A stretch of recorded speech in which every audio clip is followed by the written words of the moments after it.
ते व्हिडिओ ताई तुम्ही कोण मला वाटतं उमेदवार येत आहे उमेदवार इकडे बघा.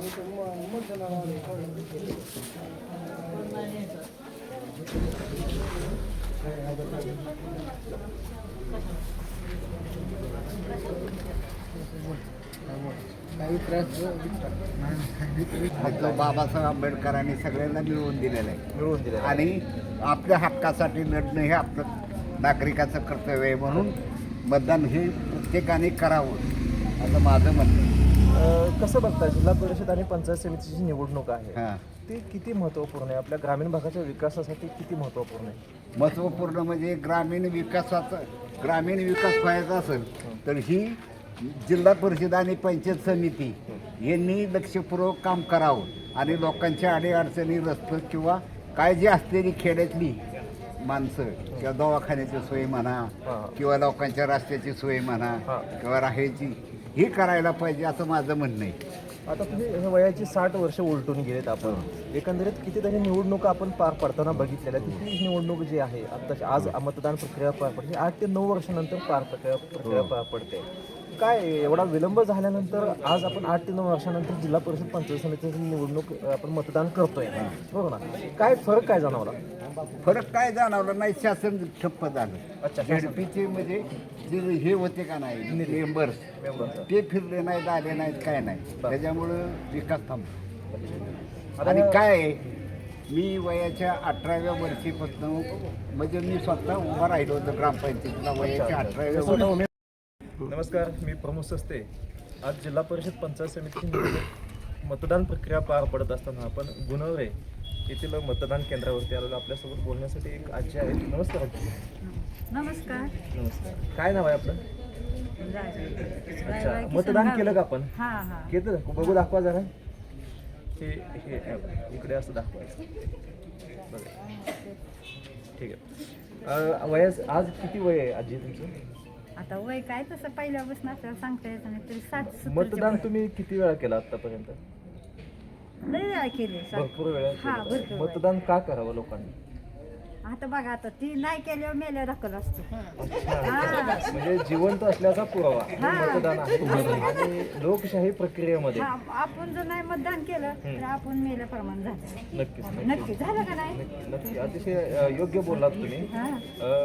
आज तुमच्या या जिल्हा परिषद आणि पंचायत समितीच्या गटामध्ये किंवा घनामध्ये जे उमेदवार आहेत तुमच्या घरापर्यंत आले होते? आलती सगळी आले होते. तुमची त्यांनी गाठ घेतली असेल? हा, गाठ घेतली, पाया पडली, आजी या बर का सगळी जणी आली. बरं, तुम्ही अनेक वर्ष मतदान करताय. आज ह्या वयात तुम्ही मतदान करण्याकरता उत्स्फूर्तपणे या ठिकाणी आलेला आहे. काय कोणत्या अपेक्षेने मतदान किंवा जे लोकप्रतिनिधी निवडून येतील त्यांच्याकडनं काय अपेक्षा असतात आपल्या? काय अपेक्षा आहे का? ते निवडून आले तर आपल्याला बस काय आपल्याला ती देणार आहे, ती काय घेणार त्यांनी आहे? काही कामं करावी असं हा, काय? असं आमची इच्छा असते की आम्ही मस्त म्हणतो की आमचं गटरीला ह्याला आम्हाला परवानगी काढा, द्या. निधी आणा, हा. विविध विकास कामं हा. असतात, शिक्षणाचे प्रश्न असतील, आरोग्याचे प्रश्न असतील, रस्ते विकास, बरोबर ना? एकंदरीत मला सांगा, आज गुणवरे हे जे गाव आहे या गावामध्ये काही समस्या आहेत का? एवढं काय मला त्याचं ज्ञान नाही. ठीक आहे, तरी तुम्ही आमच्याशी बोललात त्याबद्दल खूप खूप आभार आहे तुमचे. धन्यवाद. बदलले का हे निवडणुकीमध्ये? बदलले असतील आपल्याला काय माहिती. अच्छा, प्रचार करणारच माहिती आता. अच्छा. किती साली सरपंच होता आपण? 2019 ला 2019 साली होता. 19 ते 24. 19 ते 24 सालीचा कालावधी आहे. तुमच्या ह्या कालावधीमध्ये तुम्ही गावाच्या विकासासंदर्भातले काही निर्णय घेतले का? खूप घेतले तर सांगायला यायचं नाही इतकं घेतलेले. अरे वा, हा, छान. मग एक महिला लोकप्रतिनिधी म्हणून लोक तुमच्याकडे कसं बघत होते? चांगले नजरेने बघत होते. काम करणारा सरपंच आहे, गावाचा विकास करणारा सरपंच आहे म्हणून बघत होते. अलीकडच्या काळामध्ये महिलांना 50% आरक्षण आहे. महिलांचा सहभाग समाजकारणामध्ये, राजकारणामध्ये किंवा प्रशासनामध्ये सुद्धा वाढलेला आहे. ही बाब अतिशय चांगली आहे. मग महिलांना काय संदेश देऊ इच्छित होते? सगळ्यांनी आपल्या आपल्या परीनं शिक्षणाच्या बाबतीत, राजकारणाच्या बाबतीत, प्रगती करावी. आदर्श सरपंच पुरस्कार पुरस्कार मिळाला. तुम्हाला मिळालेला आहे. निश्चितपणे महिला म्हणून आदर्श सरपंच पुरस्कार मिळाल्यानंतर जो आनंद होता हां. तो कसा व्यक्त केला आपण? कसं व्यक्त केला सगळ्याला समोर घेऊन आपल्याला किती बरं वाटतंय आपण काय केलं असं असं असं सांगितलं. हे की आदर्श सरपंच म्हणून निवड तुमची झाली हां. ती कोणत्या कोणत्या कामावरती झाली? कोरोनाच्या काळातल्या कामावर. अच्छा, कोरोना हो, काळामध्ये कोरोना. काय विशेष असं काही सांगाल का तुम्ही? नेमकं काय केलं होतं? कोरोनाच्या काळात आमच्या इथं 100 पेशंट होते. तर आम्ही ग्रामपंचायतीनं सगळं 100 पेशंटचं खाणं पिणं औषधं इंजेक्शन सर्वांना मोफत दिलं. एकही पेशंट आमचा दगावला नाही. अरे वा, अतिशय खूप कौतुकास्पद काम केलं आणि विशेषतः आपण महिला प्रतिनिधी असून हे काम करत असाल हां. तर ते इतरांना निश्चितपणे प्रेरणादायी आहे. आहे की हां हा, आता अलीकडच्या काळामध्ये तरुणींची संख्या, हां तरुण मुलींची संख्या राजकारणात वाढलेली आहे. हो. एक तुम्ही ज्येष्ठ जाणतं एक कुटुंब हां. म्हणून तुमच्या जबाबदाऱ्या पार पाडताना आणि राजकारण म्हणून गावाची जबाबदारी पार पाडताना हां नेमकी म्हणतो की आपण तारेवरची कसरत हां ती तुम्ही अनुभवलेली असेल. हां. या बाबतीत तुमचा अनुभव कसा? तारेवरची कसरत करायलाच लागली. नाही लागली? इतकं भारी आमचं 5 वर्षाचा काळ गेला. बरं. कुणाचा कुठला कसला विरोध नाही. विकास कामं तर इतके केली तर सांगायला तास पुरायचा नाही. अरे बाप, हां. छान. तर ग्रामपंचायत मागचा घाट आणि सग- बाकी परिस्थिती कुठली हे सगळी विकास कामं जे आजूबाजूला झालेली आहेत ते पाण्याच्या तुमच्या काळात. टाक्या रस्त्याचं पाण्याचं रस्ता, सगळं. पाणी, आरोग्य हे सगळे तुमच्या कालावधीमध्ये ग्रामपंचायत चालू. कार्यालय बांधलं. अच्छा. तर एकंदरीत आपण बघतोय की महाराष्ट्रामध्ये महिलांचा सहभाग वाढलेला आहे आणि विशेषतः जर आपण बघितलं तर ज्येष्ठ नागरिकामध्ये एक आपल्याला माजी सरपंच ज्या होत्या त्यांच्या विकास काळातला जो त्यांनी कार्यकाळ सांगितला की अतिशय खूप कामं केली आणि कौटुंबिक जबाबदारी आणि गावाचं राजकारण हे सहजरित्या पार पाडलं. सहजरित्याच पाडलं. सहजरित्याच पार पाडलं. हे एकमेव मला वाटतं कसलीच कसरत करावं लागली महाराष्ट्रामध्ये नाही. अजिबात काही कसरत अजिबात करावं नाही. लागली नाही. निश्चितपणे जबाबदारी पार पाडत असताना आणि कर्तव्य त्यांचाच पार- मुलगा तंटामुक्तीचा अध्यक्ष आहे आमच्या गावचा. अच्छा, आता आहेत म्हणजे एकंदरीत कौटुंबिक आणि माझे सरपंच. वातावरण तुम्ही अतिशय चांगल्या पद्धतीने ठेवलेलं आहे. कुटुंबामध्ये गावाची जबाबदारी अजूनही तुम्ही पार पाडत आहात. तर हे आदर्श उदाहरण म्हणजेच आपल्याला पाहायला मिळतंय आणि मला वाटतं की महाराष्ट्रातील इतर महिलांनी तरुणींनी हा आदर्श निश्चितपणे घ्यावा. घेतील की घेतील, हा निश्चितपणे घेतलाच पाहिजे. या निवडणुकीच्या निमित्तानं आपण आमच्याशी बोललात त्याबद्दल आभार आहे. आता जी उमेदवार आहे ते नमस्कार, मी प्रमोद सस्ते. आता दुसऱ्या मतदात्यांशी बोलता बोलता त्या आजींची परिस्थिती आपण बघतोय. आजी कंटाळल्या आणि त्या निश्चितपणे खाली बसल्यामुळं मी तुमची माफी मागतो आजी. हां, निश्चितपणे मतदान केलं तुम्ही?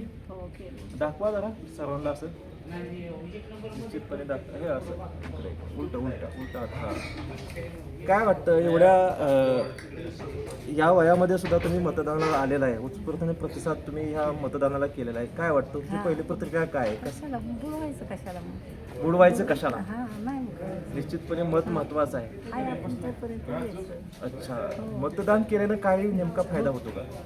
काय ते आपल्याला एवढं पाहिजे माणसांना कळतं आपण आपलं केलं. मतदान महत्वाचं आहे. हा, महत्वाचं. संविधानाने अधिकार दिलेला आहे ते कर्तव्य पार पाडणं आपलं काम. काय बुडवायचं काम? हेच आपलं. निश्चितपणे दिलेलं आहे मत. मतदान करताना ईव्हीएम मशीन आपण बघितली, त्याच्यामध्ये असं बटन 2 बटणं तुम्ही दाबले असतील. मशीन व्यवस्थित चालतात का? हो हो चालतं. खाली एक दाबलं झालं नाही परत दुसरं दाबलं. दुसरं दाबलं आणि बीपचा आवाज आला असेल. काही अडथळे आले का तुम्हाला आतमध्ये? नाही. नाही आले. आणि अजून काही तुमच्या घरातील लोक याची बाकी आहेत का मतदानासाठी? नाही आता आम्ही आलो किती ती काय उभं राहिले ते अच्छा, झालं. ते तुमच्यासाठीच थांबलेत ते लोक. हो, माझ्यासाठी. ठीक आहे, मी जास्त वेळ घेत नाही. तुम्ही पण आमच्या चॅनलशी बोललात, तुम्ही मतदान केलेल्याचा सर्वांना संदेश दिलात, त्याबद्दल आभार आहे तुमचे. धन्यवाद. थँक्यू. काय आपलं माझं नाव सीमा गावडे. गावडे, आपण मतदान किती वेळा केलं असं?